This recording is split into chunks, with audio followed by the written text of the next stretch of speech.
There's a moment most people remember forever. It's not when they made money. It's when they lose control. Maybe it was a sudden drop on a screen, a deal that felt urgent, a purchase that made sense emotionally and regretful financially. In that moment, you didn't feel reckless. You felt reasonable, alert, responsible. You acted because doing nothing felt worse. That's how the trap works. Emotion rarely announces itself as danger.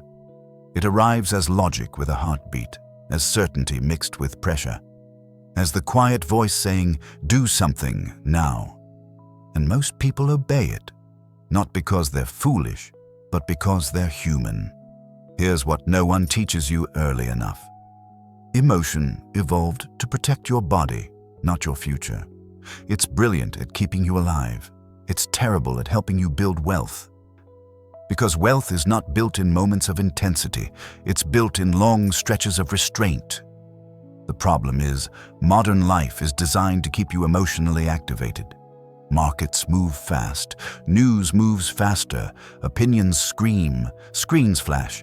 Everything around you is engineered to shorten your patience and sharpen your reactions. And emotion loves speed, it loves urgency, it loves the feeling of being right now. Money does not. Money moves slowly. It responds to patterns, not pulses.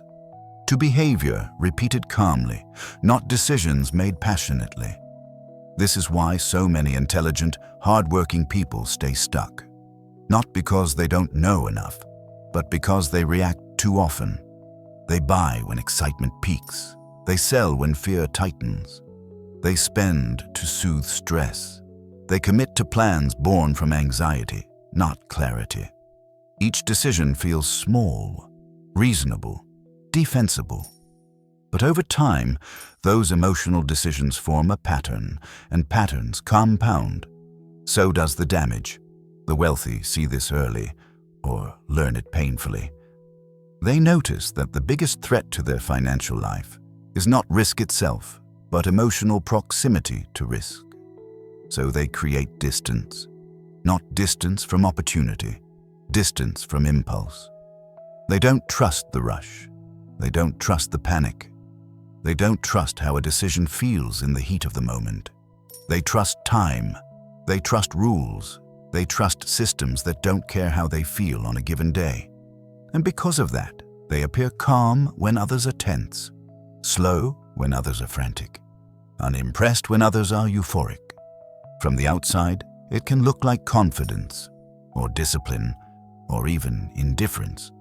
But it's something simpler than all of that. It's emotional distance, not the absence of feeling, but the refusal to let feeling decide. This audiobook is about that distance, about how emotional reactions quietly drain wealth, and how calm behavior quietly builds it. Not through force, not through willpower, but through understanding a simple law most people only learn after paying for it. When emotion stops driving, money finally starts behaving. And once you see this clearly, you'll realize the trap was never money at all. It was always emotional. And this is where that realization begins. Chapter 1. Why emotion always feels right and is usually wrong. Emotion has one powerful advantage over logic. It feels personal. When an emotion appears, it does not arrive as an abstract signal. It arrives as urgency, as instinct, as something that feels inseparable from who you are. In that moment, emotion does not feel like influence. It feels like the truth. Fear feels like wisdom trying to protect you. Excitement feels like intuition pointing you forward. Anxiety feels like responsibility taking control. And because of that, emotional decisions rarely feel careless or impulsive when they are made. They feel justified. They feel necessary. They feel right. This is why emotion is so dangerous in the realm of money. Emotion is not designed to build systems, compound value, or optimize outcomes over long stretches of time. Emotion evolved for survival. Its purpose is to reduce discomfort immediately, not to maximize outcomes decades into the future. It wants resolution now, not advantage later. And when those two goals conflict, emotion will always choose the present. This creates a fundamental mismatch between emotion and wealth. Wealth is slow, it is uneven, it requires patience, tolerance for uncertainty, and the ability to remain steady when feedback is delayed. Emotion resists all of this. Emotion wants closure, it wants reassurance, it wants action that changes how you feel in this moment. That is why emotional decisions are optimized for relief, not results. When pressure rises, your mind is not asking what decision will still look correct in 10 years. It is asking how to make the discomfort stop. Fear wants certainty. Stress wants release. Excitement wants motion. And doing something, anything, almost always feels better than waiting. Waiting leaves the feeling unresolved. Action gives the illusion of control. So you act, you buy, you sell, you spend, you commit. And for a brief moment, the internal tension eases. The discomfort fades. The nervous system relaxes. It feels like the right move. But relief is not improvement, and emotion does not care about the difference. This is why so much financial damage happens quietly. Not through dramatic mistakes, but through decisions that made perfect emotional sense at the time. The brain learns quickly that action reduces discomfort, and it begins to associate movement with safety. Over time, this creates a habit of interference. You adjust too often, you react too quickly. You step in when time should have been allowed to work. Emotion feels convincing because it is tied directly to identity. When a feeling is strong, it does not feel external. It feels like you. Questioning it can feel like questioning your own judgment or intelligence. So instead of challenging the impulse, most people rationalize it. They build explanations around the feeling after the fact. They call it intuition. They call it a gut instinct. They call it being careful or being proactive. The mind is exceptionally skilled at defending emotionally driven decisions. Not because those decisions were correct, but because admitting otherwise creates discomfort. Emotion is persuasive because it speaks in the first person. It says, "This matters right now." Logic speaks in probabilities and patience. Under pressure, urgency almost always wins. There is another problem that makes emotion especially costly in financial life: timing. Emotion is not always wrong, but it is almost always poorly timed. It intensifies when clarity is lowest and uncertainty is highest. It peaks at extremes: market highs, market lows, personal stress, external chaos. Exactly the moments when judgment needs to be calm and detached are the moments when emotion is loudest. This creates a cruel irony. The situations that feel most important are often the situations in which your perception is least reliable. Emotion narrows focus. It shrinks time. The future becomes abstract and distant. The present becomes overwhelming and sharp. You begin to overvalue what happens now and undervalue what happens later. Wealth cannot survive this distortion of time. Their wealth depends on delayed gratification and uneven progress. It depends on staying the course through long periods where nothing dramatic happens. Emotion struggles here. It wants feedback. It wants validation. It wants to feel engaged. When nothing is happening, emotion grows restless. When something sudden happens, emotion takes over. This is why intelligence does not protect people from emotional decision-making. In many cases, it makes the problem worse. Intelligent people are better at constructing convincing explanations for emotionally driven choices. They sound reasonable. They sound informed. They sound confident. But intelligence does not slow emotion. It only decorates it. This is why you see capable, educated people repeat the same mistakes over and over. Overconfidence after success, panic after loss, impatience during stagnation. The issue is not knowledge, it is emotional proximity. When you are too close to the outcome, Emotion takes control. The true cost of emotion is rarely visible in a single moment. It does not usually appear as one catastrophic loss. It shows up as small leaks over time, missed compounding, unnecessary exits, constant repositioning, inconsistent behavior. Each decision seems minor on its own. Together, they create a widening gap, not between rich and poor, but between stable and unstable, between people whose decisions are governed by rules and people whose decisions are governed by feelings. Emotion does not destroy wealth dramatically. It erodes it quietly. It pulls you off course just often enough to prevent time from working in your favor. It keeps you busy, engaged, and reactive. And reaction is the enemy of compounding. The goal, then, is not to eliminate emotion. That is impossible. Emotion is part of being human. The mistake is trusting it as a decision-making authority. Emotion is information, not instruction. It can tell you that something feels intense, but it cannot tell you what action will produce the best outcome over time. The wealthy understand this, either early or painfully. They stop asking what they feel like doing. They start asking what would still make sense if they felt nothing at all. They build rules that operate when emotion is loud. They create distance between feeling and action. They slow themselves down on purpose. This is not about becoming cold or detached from life. It is about recognizing that emotion is optimized for survival, not for wealth. When emotion stops leading, time becomes an ally instead of an adversary. Decisions become consistent. Behavior stabilizes. And once consistency appears, compounding finally has space to work. Wealth does not begin with better feelings.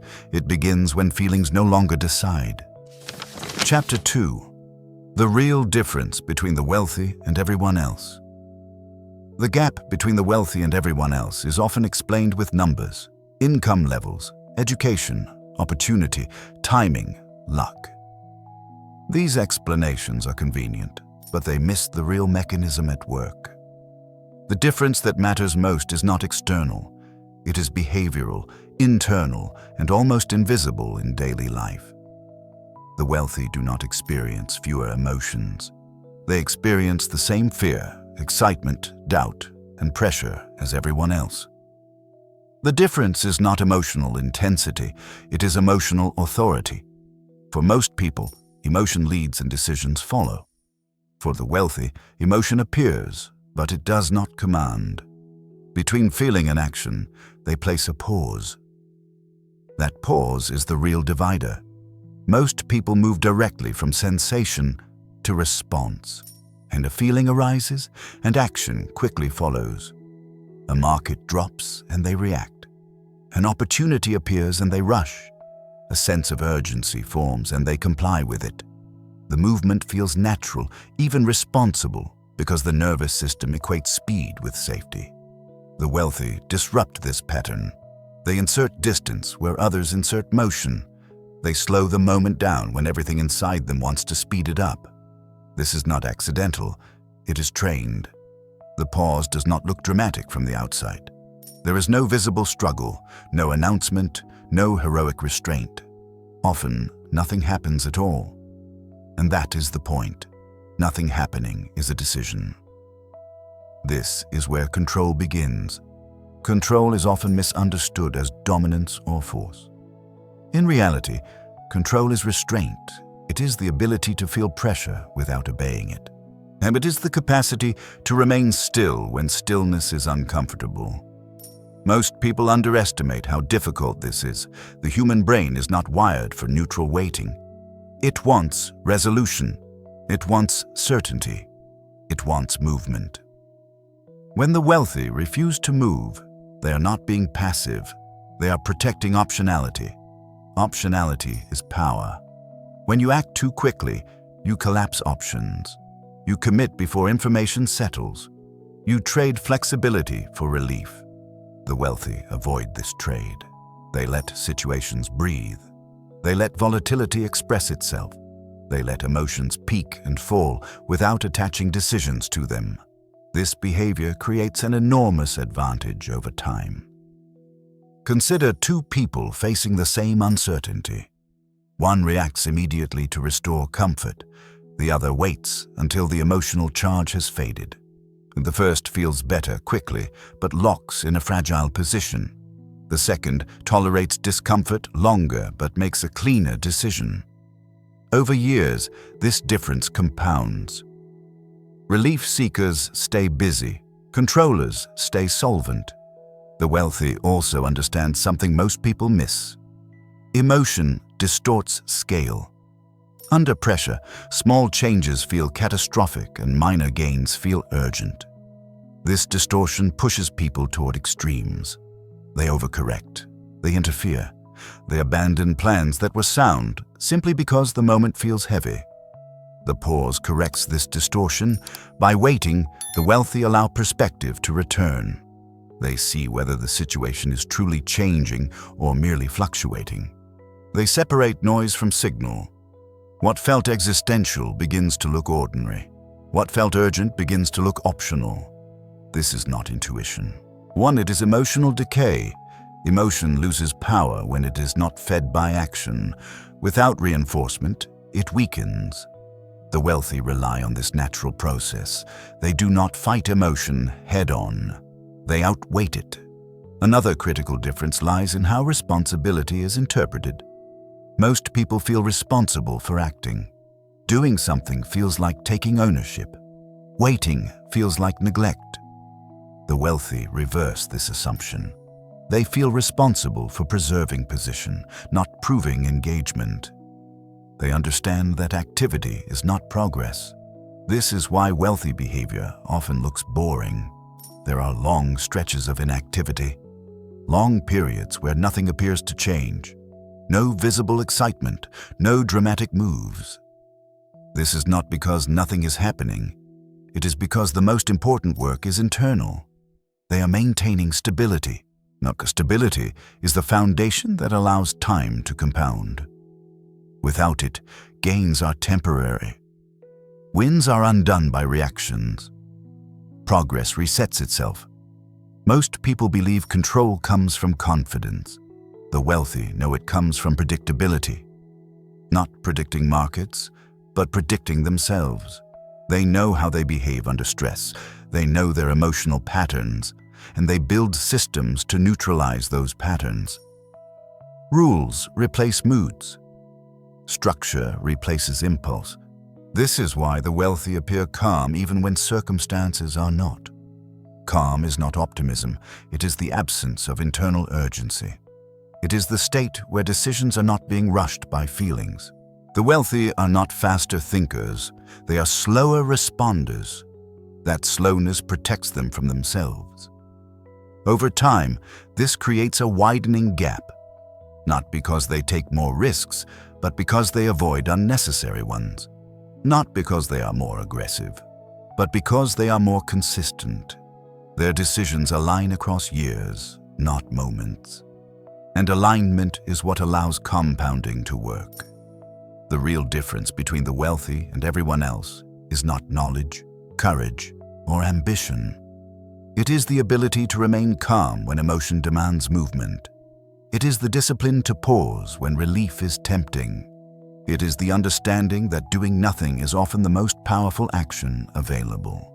That pause is invisible to most people, but it is where wealth quietly takes shape.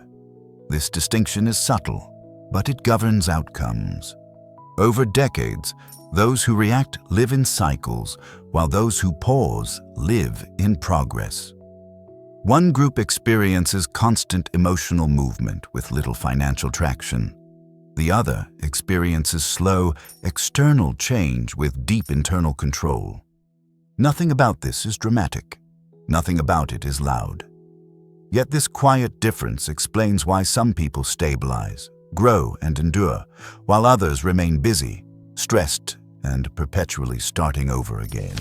Chapter 3: Emotional decisions create short-term relief, long-term damage.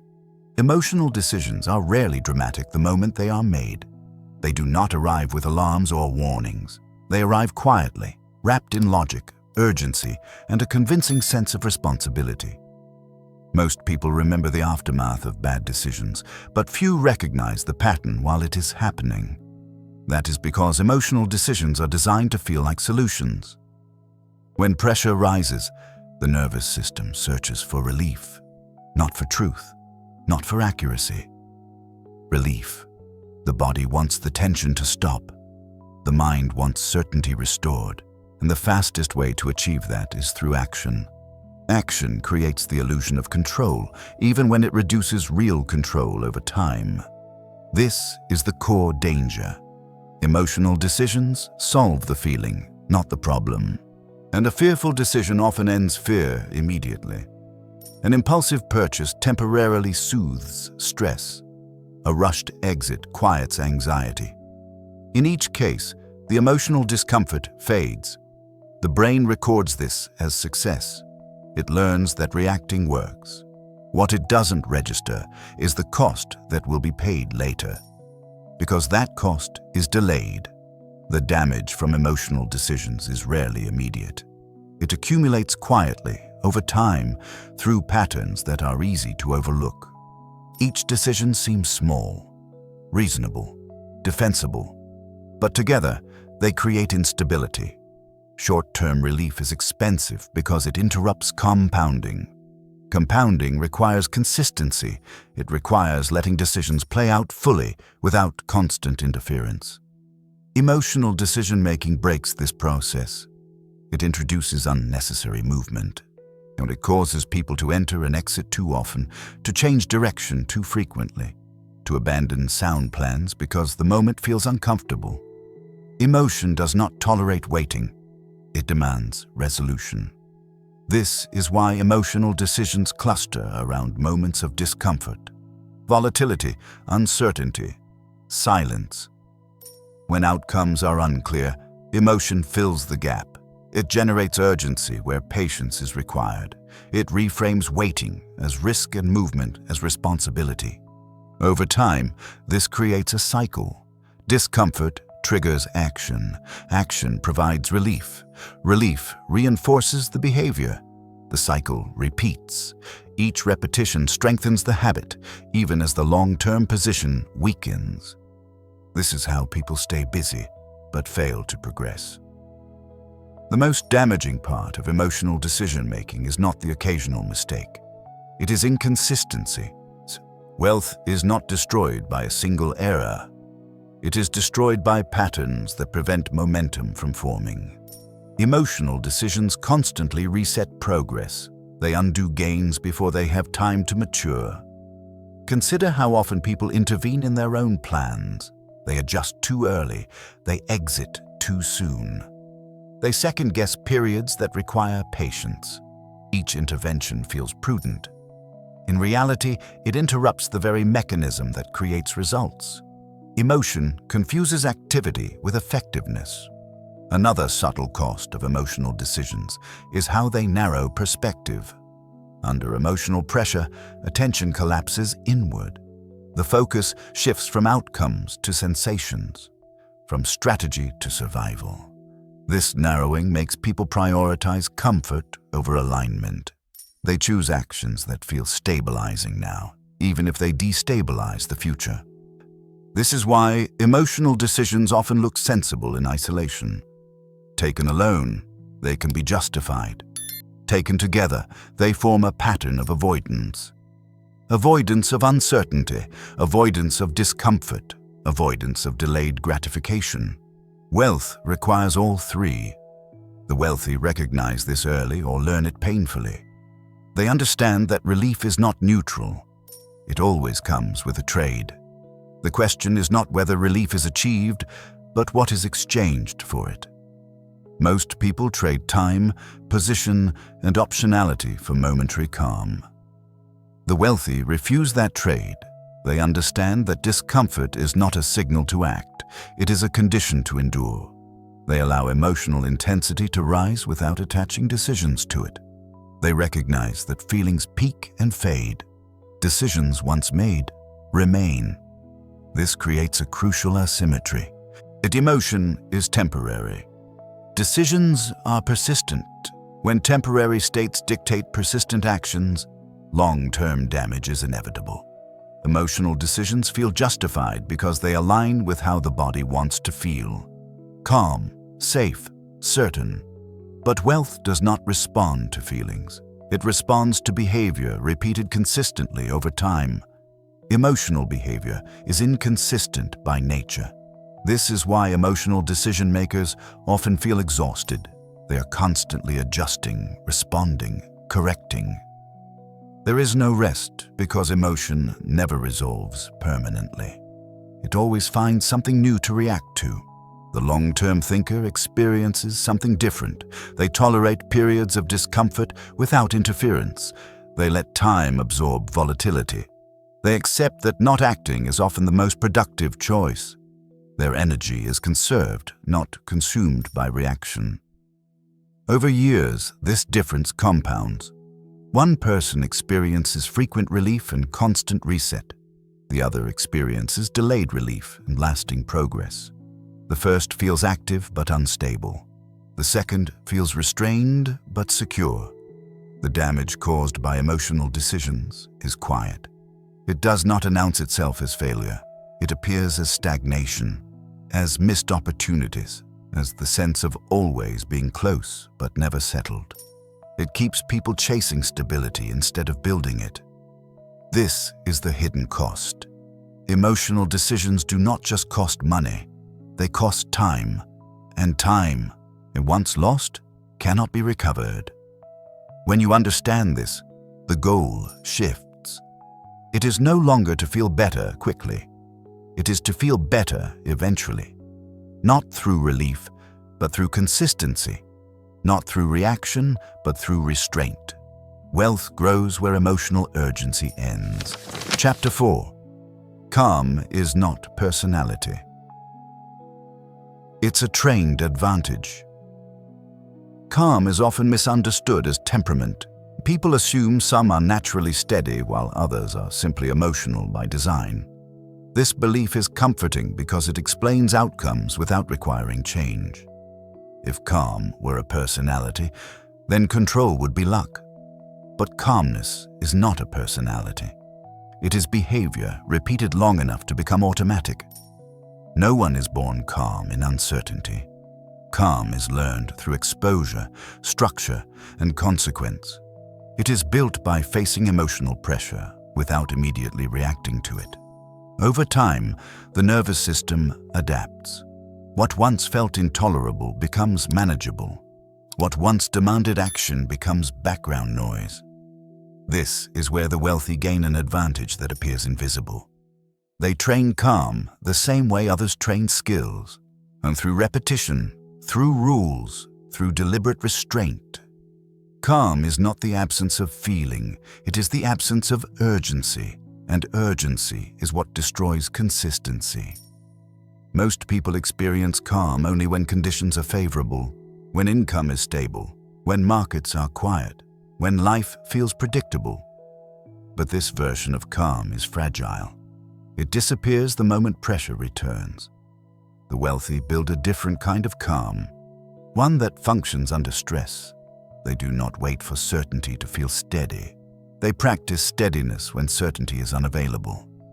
This matters because uncertainty is not an exception in wealth building. It is the environment. Markets fluctuate. Outcomes lag. Feedback is delayed. Anyone who's calm depends on immediate reassurance will struggle in this environment. The wealthy accept this early. They stop expecting emotional comfort from their decisions. They stop demanding that progress feel good. Instead, they prioritize predictability of behavior. They care less about how a decision feels today and more about whether it aligns with their rules. Rules are the scaffolding that support calm. A rule removes choice in moments when emotion would otherwise dominate. It eliminates internal debate. When a rule exists, the decision is already made. This prevents emotion from hijacking the process. Over time, the nervous system learns that pressure does not require response.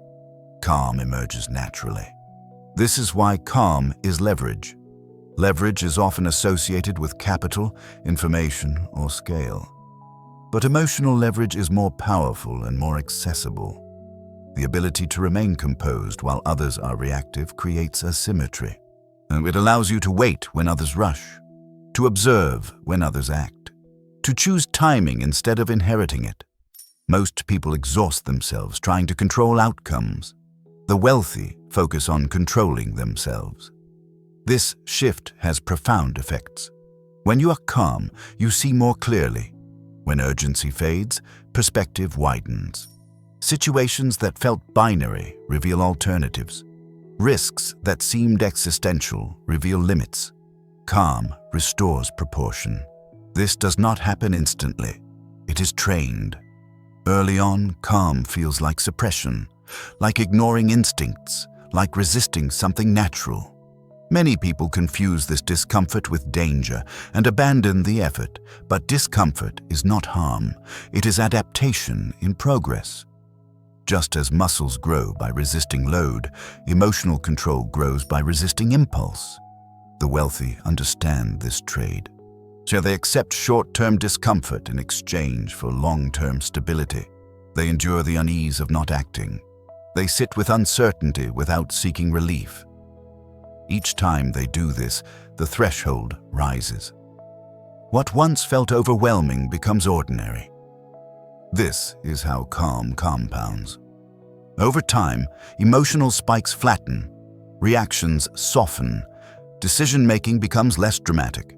Calm becomes default, not effortful. From the outside, it looks effortless. In reality, it is the result of accumulated discipline. This is why calm cannot be copied quickly. It cannot be downloaded or taught in theory. It must be practiced in moments that matter. Under pressure. When stakes feel real, when action would feel good. Most people never train calm because they avoid these moments. They relieve pressure immediately. They choose comfort over conditioning, and as a result, their tolerance never expands. The wealthy do the opposite. They allow pressure to exist. They do not interpret discomfort as a problem to solve. They see it as a condition to pass through. This reframes the experience. Instead of reacting, they observe. Instead of intervening, they wait. Waiting is not passive.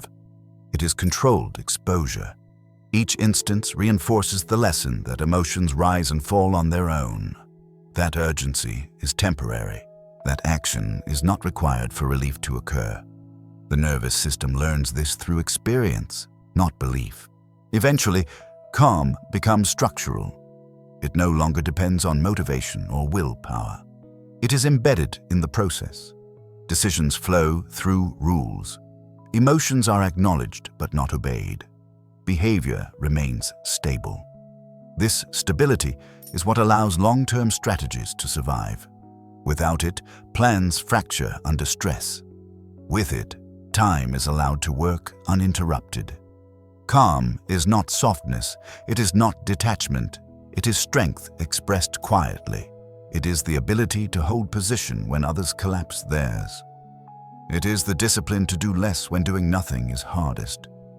This is the trained advantage the wealthy rely on most. Because when calm becomes permanent, volatility loses its power. And when volatility loses its power, wealth finally has room to grow. Chapter 5. Why long-term thinkers always look boring until they win. Long-term thinkers almost always look unremarkable at first. They do not rush into trends, speak in confident predictions, or constantly adjust their positions. In environments that reward visibility and speed, this behavior can seem outdated or even timid. People often mistake their calm for hesitation and their restraint for a lack of ambition. But this perception comes from misunderstanding what progress actually looks like over time. Most people associate progress with movement. If something is changing rapidly, it feels productive. If something stays the same, it feels stagnant. This bias shapes how we judge success. We admire activity because activity is easy to observe. We distrust stillness because it offers no immediate proof that anything is happening. Long-term thinkers operate in direct opposition to this bias. They understand that the most powerful forms of progress are often invisible in the short term. Compounding does not announce itself. Stability does not produce headlines. Consistent behavior rarely creates excitement. It creates alignment, and alignment takes time to reveal its effects.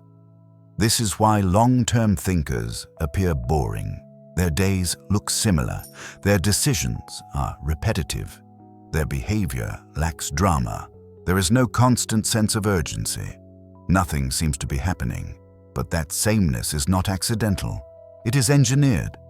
Boredom is not a failure state in long-term thinking. It is a signal that the system is functioning without interference.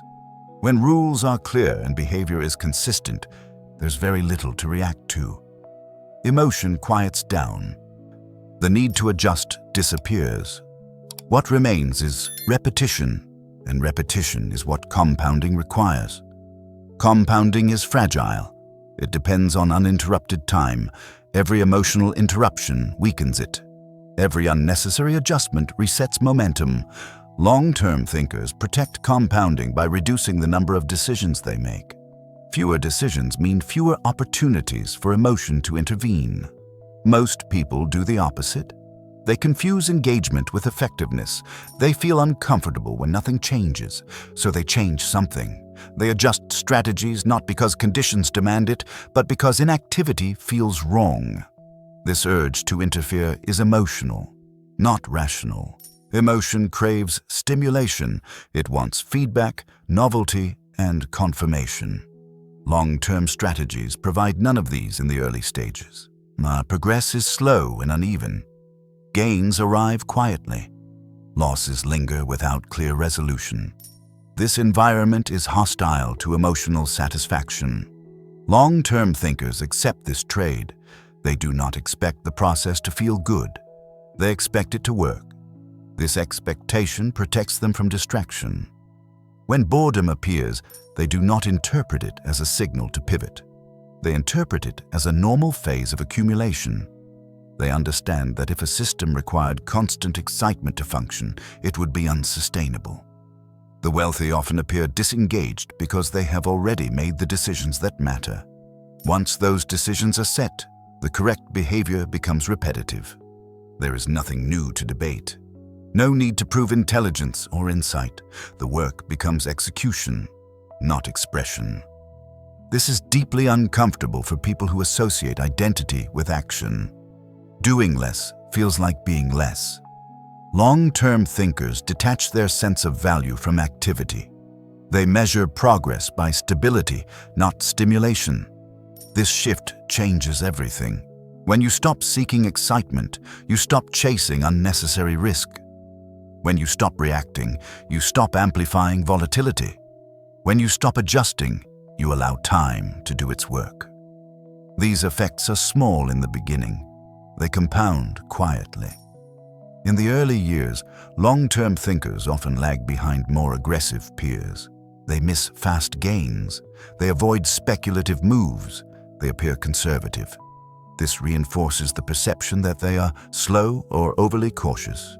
But this lag is temporary. Aggressive strategies rely on constant precision. They require repeated correct timing. Emotion eventually interferes. Mistakes accumulate. Gains reverse. The volatility that once looked exciting begins to feel exhausting. Long-term strategies rely on endurance. They require patience, not precision. Small errors are absorbed by time. Emotional mistakes are minimized because behavior is constrained by rules. Over long horizons, this stability becomes decisive. This is when the perception flips. The people who once looked boring begin to look grounded. The people who once looked slow begin to look inevitable. Their results appear sudden only to those who are not watching closely. In reality, the progress was gradual and uninterrupted. The irony is that by the time long-term thinkers become visible, the opportunity to replicate their advantage has largely passed. Their edge came from years of restraint, not from a single clever move. Others see the outcome but miss the process. This misunderstanding persists because short-term thinking dominates attention. Media, markets, and social comparison all reward immediacy. They spotlight movement, not endurance. Long-term thinkers accept that their path will not be celebrated early. They trade recognition for results. They also understand that boredom is a filter. Most people cannot tolerate long stretches without emotional payoff. They need engagement to stay committed. Long-term thinkers use this reality to their advantage. By choosing strategies that require patience, they reduce competition. Fewer people stay long enough to benefit. This is not elitism, it is behavioral reality. Consistency over decades is rare. The ability to remain aligned when nothing feels exciting is uncommon. Those who develop it gain access to outcomes that others never reach, not because they are smarter, but because they stayed. Long-term thinkers do not win by predicting the future. They win by surviving it. They structure their behavior so that time works for them instead of against them. They allow boredom to exist without reacting to it. They accept quiet periods as part of the process. Eventually, the math takes over. Small advantages compound. Fewer mistakes accumulate. Stability attracts opportunity. What once looked uneventful becomes undeniable. The same behavior that seemed dull now looks disciplined. And the patience that seemed excessive now looks wise. Long-term thinkers win because they were willing to look boring long enough for compounding to become visible. Chapter 6. The inner rules. Wealthy people never break. The wealthy do not rely on motivation to make good decisions. Motivation rises and falls with mood, energy, and circumstance. Instead, they rely on rules. These rules are not public. They are rarely spoken about, but they govern behavior quietly, especially when emotion is loud. Rules exist to protect decisions from feelings. Most people believe discipline is about effort. The wealthy understand it is about constraint. Effort requires constant energy. Constraint removes the need for energy. When a rule is clear, there is nothing to debate. The decision has already been made in advance, before emotion has a chance to interfere. This is the foundation of emotional stability. But one of the most important rules the wealthy never break is this: they do not make decisions while emotionally elevated. Elevated does not only mean panic or fear. It also includes excitement, confidence, and urgency. Any state that intensifies emotion distorts judgment. The wealthy recognize that clarity does not exist at emotional extremes. When emotion spikes, they pause, not because they are unsure, but because they are disciplined. They understand that time is a filter. Strong feelings lose intensity when they are not acted upon. By waiting, they allow emotion to decay naturally, revealing what remains when the noise fades. Another rule is equally critical. They do not act to prove anything. Many people make financial decisions to validate identity, to feel smart, to feel ahead, to feel in control. These decisions are fueled by ego, not alignment. The wealthy avoid this trap by separating self-worth from action. They do not need movement to feel competent. They do not need results to feel justified. This restraint eliminates an enormous source of error. Closely related to this is a rule that seems simple but is rarely followed. They do not spend money to change how they feel. Emotional spending is one of the most common leaks in financial life. Stress leads to consumption. Anxiety leads to upgrades. Discomfort leads to justification. Each transaction feels small, but the pattern is costly. The wealthy treat money as neutral. They do not use it as emotional regulation. Because of this, their spending is quieter, more deliberate, and less reactive. Over time, this creates stability not just in finances, but in identity. They are not constantly negotiating with themselves. Rules also govern how the wealthy respond to uncertainty.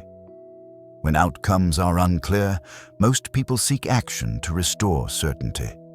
The wealthy seek structure. They ask whether the situation violates any of their principles. If it does not, they wait. They do not confuse uncertainty with danger. This distinction is subtle but powerful. Uncertainty is information incomplete. Danger is risk unmanaged. Most people treat the two as identical. The wealthy do not. They understand that uncertainty is permanent, but panic is optional. Their rules exist precisely to prevent panic from becoming policy. Another inner rule is consistency over optimization. The wealthy would rather follow a good plan consistently than chase a better plan inconsistently. Optimization invites constant adjustment. Adjustment invites emotion. Emotion invites error. Consistency minimizes all three. This is why wealthy behavior often appears repetitive. They are not bored. They are aligned. Repetition removes decision fatigue. It preserves mental energy for moments that actually matter. When a true opportunity or threat appears, they have clarity because they have not exhausted themselves reacting to noise. Rules also protect the wealthy from social pressure. They do not allow comparison to dictate behavior.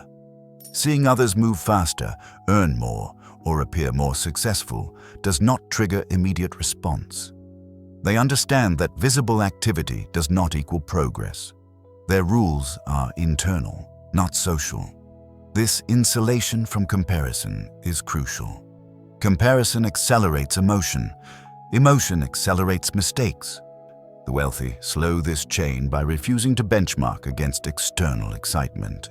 They measure success by adherence to their process, not by how they look relative to others.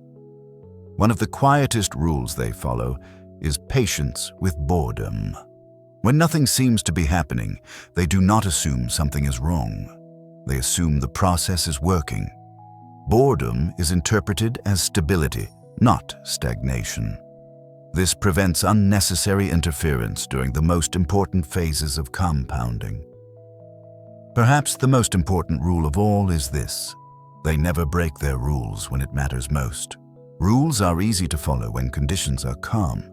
They are tested when emotion is strongest. Loss, opportunity, pressure, fatigue. These are the moments when breaking a rule feels justified. The wealthy understand that rules only exist for difficult moments. If a rule can be bent when emotion is high, it is not a rule. It is a preference. This rigidity is not stubbornness. It is self-protection. Over time, these rules shape behavior so deeply that they no longer feel restrictive. They feel liberating. Decision-making becomes simpler. Emotional swings lose influence. The internal environment stabilizes. With stability comes endurance. Most people think freedom comes from flexibility. The wealthy know it comes from constraint.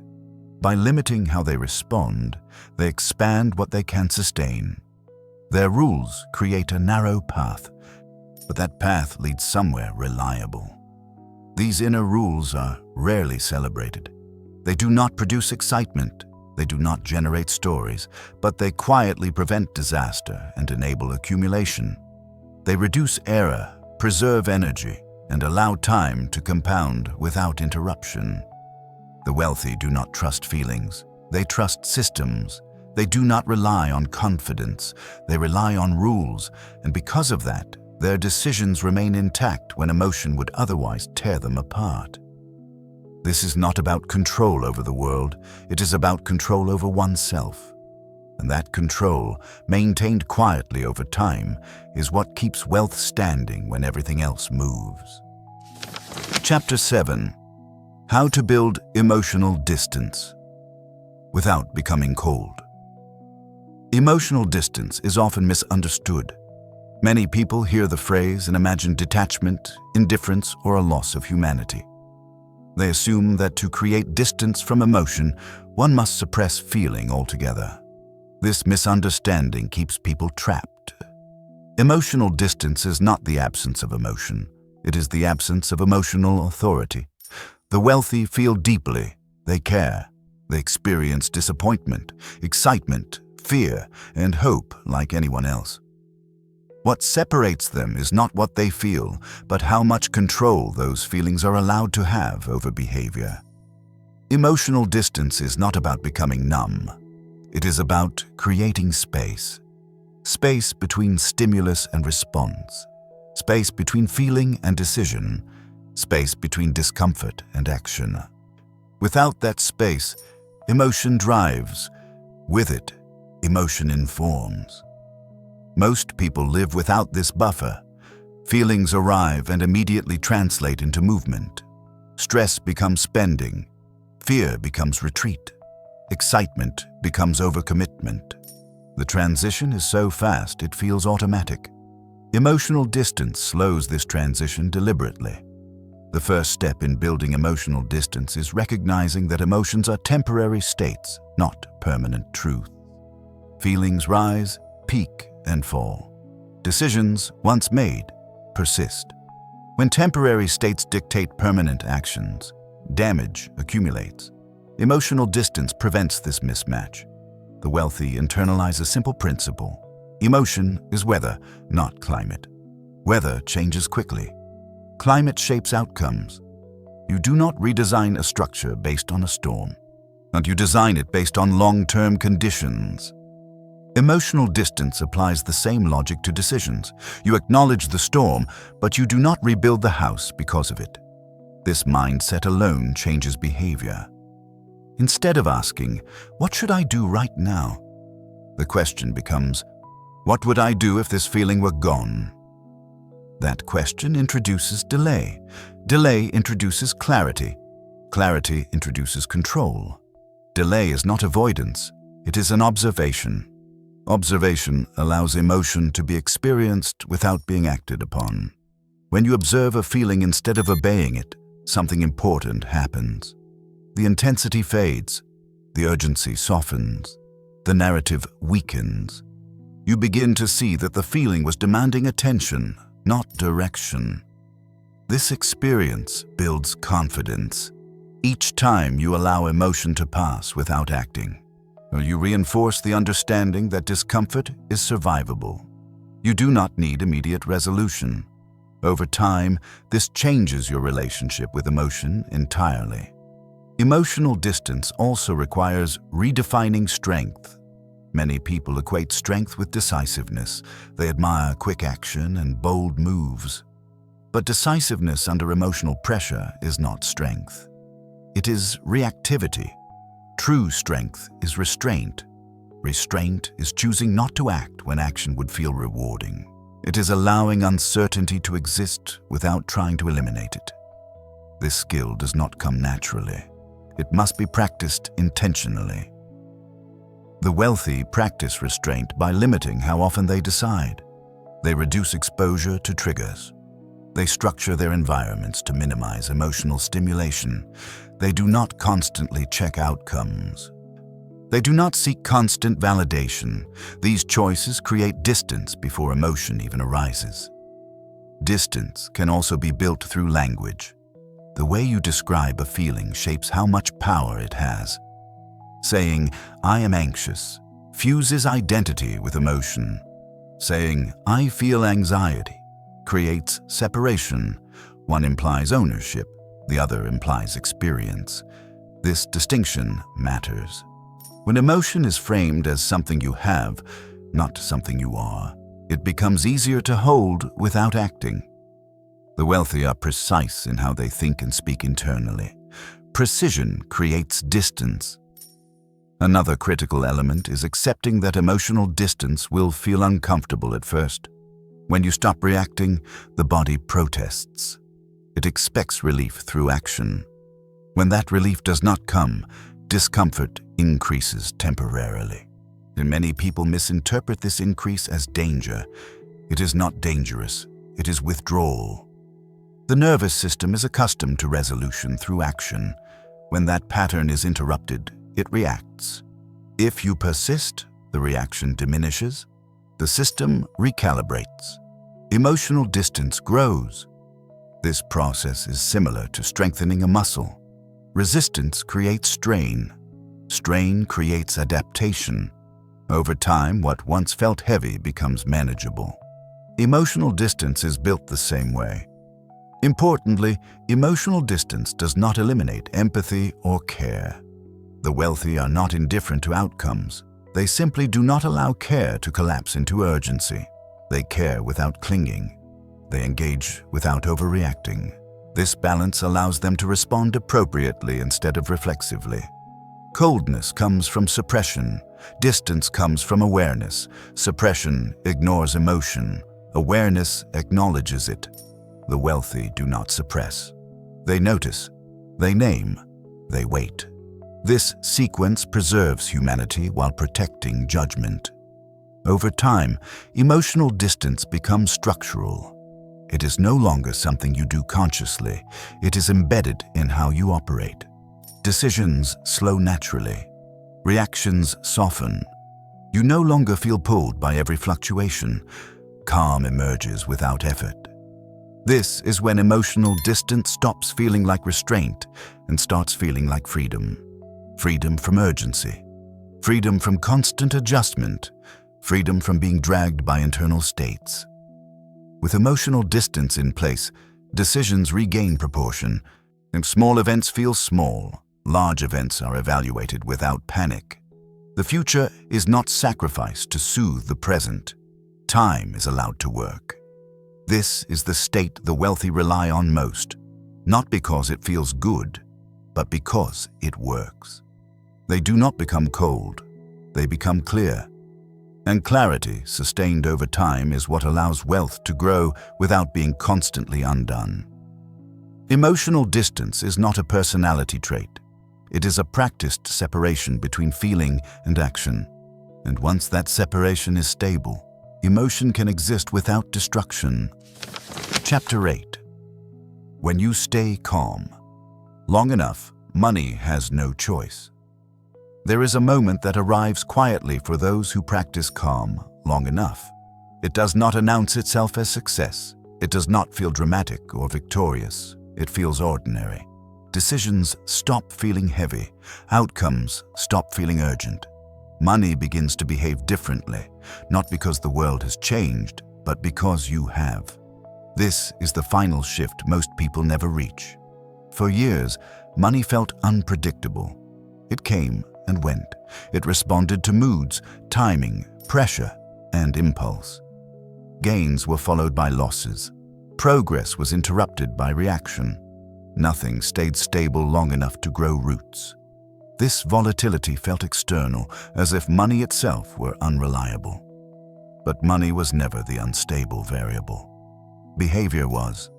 When calm becomes consistent, behavior stabilizes.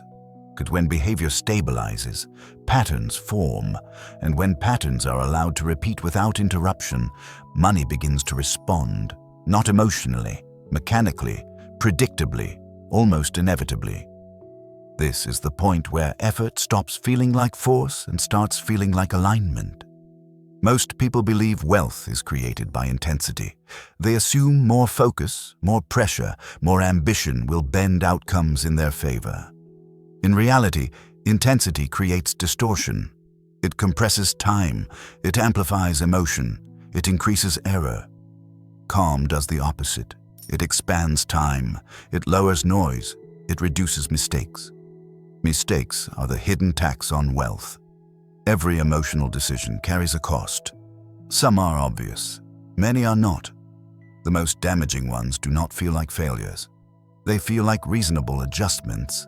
A small exit here, a change of plan there, and a moment of urgency that justifies interference. Each one delays compounding slightly. Over years, those delays become decisive. Calm removes that tax. When calm is present, you stop interfering with your own progress. You stop optimizing prematurely. You stop responding to every signal. You let strategies mature. You allow uncertainty to exist without trying to eliminate it. This restraint gives time the uninterrupted space it needs to work. Time is the only multiplier that does not require intelligence, luck, or timing. It only requires survival. Most people fail at wealth not because they choose the wrong path, but because they do not stay on any path long enough. Calm is what allows staying. It is what keeps you from abandoning what is working simply because it feels slow. This is why calm creates inevitability. And once behavior stabilizes, outcomes become less surprising. Volatility loses its ability to provoke. External events no longer dictate internal response. You begin to experience a subtle shift. Money stops feeling reactive. It stops responding to fear and excitement. It starts responding to structure. Structure is what money recognizes. Income becomes steadier. Expenses become quieter. Decisions become fewer but more deliberate. Nothing magical happens. There is no sudden breakthrough. Instead, there is an accumulation of small advantages that are no longer being undone. This is the moment where money has fewer reasons to leave. Money leaves instability. It avoids chaos. It does not thrive in environments dominated by emotional swings. When calm becomes the baseline, money encounters less resistance. It stays longer. It moves more slowly. So it compounds instead of cycling. The wealthy understand this not as belief, but as observation. They have seen what happens when emotion steps back. They have watched how consistency changes outcomes. They know that money does not need to be chased when the conditions for its stability are present. This is why they appear patient to the point of indifference. They are not waiting for money. They are maintaining the conditions that make its presence inevitable. There is also a deeper transformation that occurs here. Calm reshapes identity. You stop seeing yourself as someone who reacts to circumstances. You begin to see yourself as someone who operates independently of them. This shift reduces anxiety, it reduces comparison, it reduces the urge to prove or validate. With that urge gone, decisions simplify. Simplification is powerful. And fewer decisions mean fewer errors. Fewer errors mean smoother progress. Smooth progress allows time to compound quietly. Over long horizons, quiet compounding outperforms dramatic movement. This is the paradox at the heart of wealth. The calmer you become, the less effort you apply. The less effort you apply, the fewer mistakes you make. The fewer mistakes you make, the more predictable the outcome becomes. Predictability is wealth's natural habitat. Most people never experience this state because they do not remain calm long enough. They break the pattern just before it begins to work. They interrupt the process out of impatience, fear, or excitement. They mistake emotional pressure for information and act on it. Those who stay calm do something radical. They do not rush the outcome. They let behavior lead results instead of demanding results justify behavior. This reversal is subtle, but it changes everything. Over time, the world begins to reflect this stability back to you. Opportunities become clearer. Risks become more manageable. Money becomes less dramatic. Life feels less compressed. The future feels less threatening. This is not because circumstances improved. It is because reactivity declined. Calm does not guarantee wealth. Nothing does. But without calm, wealth is nearly impossible to sustain. Calm is the condition that allows everything else to work as intended. When you stay calm long enough, money loses its volatility. It stops testing you. It stops provoking you. It settles into patterns that reward patience and consistency. At that point, money no longer feels like something you are chasing. It feels like something is responding. Not to desire, not to urgency, but to the quiet authority of stable behavior repeated over time. This is not motivation. It is not optimism. It is inevitable. And it begins the moment calm becomes permanent. Most people spend their lives trying to control money. never realizing that money is reacting to something much quieter beneath the surface. It is not responding to effort, intelligence, or desire. It is responding to behavior. And behavior is shaped, to moment by emotion. Throughout this audiobook, one truth has surfaced again and again. Emotion is not the enemy, but it is a terrible leader. When emotion decides, time is compressed, patience disappears, and consistency collapses. Decisions become reactive. Progress becomes fragile. Wealth, which depends on stability and repetition, never has a chance to settle. The wealthy do not escape emotion. They escape emotional authority. They understand that feelings rise and fall, but rules endure. They understand that relief is tempting but expensive, and that calm is not weakness but leverage. By placing distance between feeling and action, they protect their future from their present state. Over time, this distance becomes their greatest advantage. What looks like discipline from the outside is actually self-trust. Not trust in impulse, but trust in process. The wealthy trust that time works when it is not interrupted. They trust that boredom is not a signal to change course. They trust that restraint, repeated long enough, creates outcomes that urgency never can. This is why their success often appears quiet.